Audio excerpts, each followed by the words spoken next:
Hello மக்களே, அனைவருக்கும் வணக்கம். இன்றைக்கி நம்ம இந்த ஒரு வீடியோவில் எதை பற்றி பார்க்க போகிறோம் அப்படின்னு பார்த்தீங்கன்னா, ஜாக்டோ ஜியோவில் வந்திருக்க சில முக்கியமான தகவல்களை இந்த ஒரு வீடியோவில் நம்ம பார்க்கலாம்.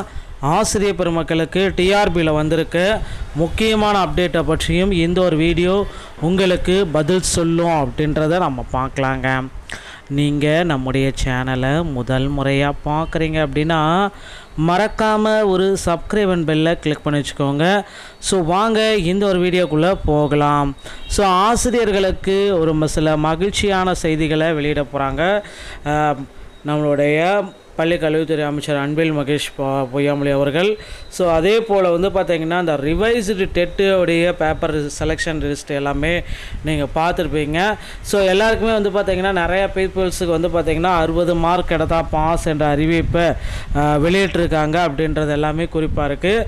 ஸோ ஆசிரியர் தேர்வு வாரியத்தில் தற்சமயம் இந்த டெட்டுடைய பாஸ் ரெடியூஸ் ஆனவங்களுக்கு பாஸ் மார்க் ரெடியூஸ் பண்ணியிருக்காங்க. தேர்வாளர்களுடைய திருத்தப்பட்ட பட்டியலை ஆசிரியர் தேர்வு வாரியம் தற்சமயம் வெளியிட்டிருக்காங்க. இன்னும் நீங்கள் இதை பார்க்கல அப்படின்னா தயவு செய்து அந்த இதை போயிட்டு செக் பண்ணிக்கோங்க, ஓகேங்களா? ஸோ மாண்புமிகு தமிழக முதலமைச்சரால் அறிவிக்கப்பட்டுள்ள தமிழ்நாடு உறுதியளிக்கப்பட்ட ஓய்வூதிய திட்டமானது ஆசிரியர்கள், அரசு ஊழியர்கள், அரசு பணியாளர்கள் 23 கால ஓய்வூதியத்தினை இதை பார்த்திங்கன்னா சரி பண்ணுவோம் அப்படின்றத குறிப்பிட்டே சொல்கிறாங்க. ஸோ இதை பார்த்திங்கன்னா ஆசிரியர்கள், அரசு பணியாளர்கள் கூட்டமைப்பில் ஜாக்டோ ஜியோ தான் மாநில ஒருங்கிணைப்பு பங்கேற்காளர் அப்படின்றத குறிப்பிட்டு ஊதியத்தில் பிடித்தம் செய்யப்படும் 10% தொகையினை முற்றிலுமாக ரத்து செய்ய வேண்டும். இதனால் வரை அந்த பிடித்த தொகையின் எல்லாத்தையும் எங்களுக்கு மாற்றி அமைக்கணும். ஸோ அதை மேலே பார்த்திங்கன்னா ஆசிரியர்களுக்கு நன்மை, பழைய ஓய்வூதிய திட்டத்தை மாற்றணும் அப்படின்ற மாதிரி கோரிக்கைகள் எல்லாமே வச்சுருக்காங்க ஜாக்டோ ஜியோ உள்ளிட்ட அமைப்புகள். ஸோ இவங்க இதெல்லாமே பார்த்திங்கன்னா அரசு ஊழியர்களுக்கு ஒரு சில மகிழ்ச்சியான செய்திகளை ஆசிரியர் தேர்வு வாரியம் எப்படி கொண்டு வர போகிறாங்க அப்படின்றத நிச்சயமாக நாம் விரைவில் நம்ம எதிர்பார்க்கலாம். அடுத்தடுத்த தகவல்கள் அனைத்துமே ஆசிரியர் தேர்வு வாரியத்தில் சில மகிழ்ச்சியான தகவல்கள் தான் நாளுக்கு நாள் வந்துட்டுருக்கு. ஸோ பொறுத்து நாம் பார்க்கலாம்.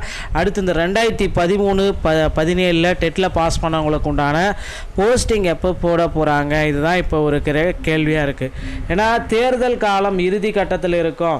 ஸோ தேர்தல் தேதிகள் எல்லாமே விரைவில் அறிவிக்க போகிறாங்க. தேர்தல் காலத்தில் இருக்கிறதுனால தேர்தல் வாக்குறுதிகளில் கண்டிப்பாக கடந்த ஆட்சியில் கொடுக்கப்பட்ட வாக்குறுதிகள் முழுமையாக நிறைவேற்றணும் அப்படின்றதுக்காக கோரிக்கைகள் வச்சுருக்காங்க. ஸோ நிச்சயமாக கடந்த டைம் கொடுக்கப்பட்ட கோரிக்கைகளை இந்த டைம் நிறைவேற்றணும் அப்படின்னா இதுதான் டைமு அப்படின்றதுனால கண்டிப்பாக ஆசிரியர் பெருமக்களுக்கு ஒரு சில மகிழ்ச்சியான செய்திகள் நம்மளுடைய தமிழ்நாடு அரசு வெளியிடுவாங்க அப்படின்றத நிச்சயமாக எதிர்பார்க்கலாம். ஸோ ரெடி ஆகிக்காங்க மக்களே, ஆசிரியர் தேர்வு வாரியத்தில் சில முக்கியமான அப்டேட்டுகள் வர இருக்குது. ஸோ அடுத்தடுத்த தகவலை நீங்கள் தெரிஞ்சுக்கணும் அப்படின்னா நீங்கள் நம்முடைய சேனலை சப்ஸ்கிரைப் அண்ட் பெல்லை கிளிக் பண்ணி வச்சுக்கோங்க. ஸோ மீண்டும் ஒரு சில அதிரடியான அப்டேட் பார்த்திங்கன்னா ஆசிரியர் தேர்வு வாரியம் விரைவில் பப்ளிஷ் பண்ண போகிறாங்க, ரெடி ஆகிக்கோங்க. ஸோ 2026 டெட்டுக்கு உண்டான நோட்டிஃபிகேஷனும் ரெடி ஆகிட்டுருக்கு. மிகப்பெரிய அளவில் டெட்டுடைய நோட்டிஃபிகேஷன் ரெடி ஆகிட்டுருக்கு. டெட் தேர்வில் நிறைய பீப்புள்ஸ்க்கு பார்த்திங்கன்னா ஒரு சில மகிழ்ச்சியான செய்திகளை ஆசிரியர் தேர்வு வாரியம் வெளியிட போகிறாங்க. ஸோ அடுத்தடுத்த தகவல்களை நீங்கள் தெரிஞ்சுக்கணும் அப்படின்னா நீங்கள் நம்முடைய சேனலை சப்ஸ்கிரைப் அண்ட் பெல்லை கிளிக் பண்ணி வச்சுக்கோங்க. மீண்டும் ஒரு நல்ல தகவலோடு நான் உங்களை சந்திக்கிறேன். நன்றி, வணக்கம்.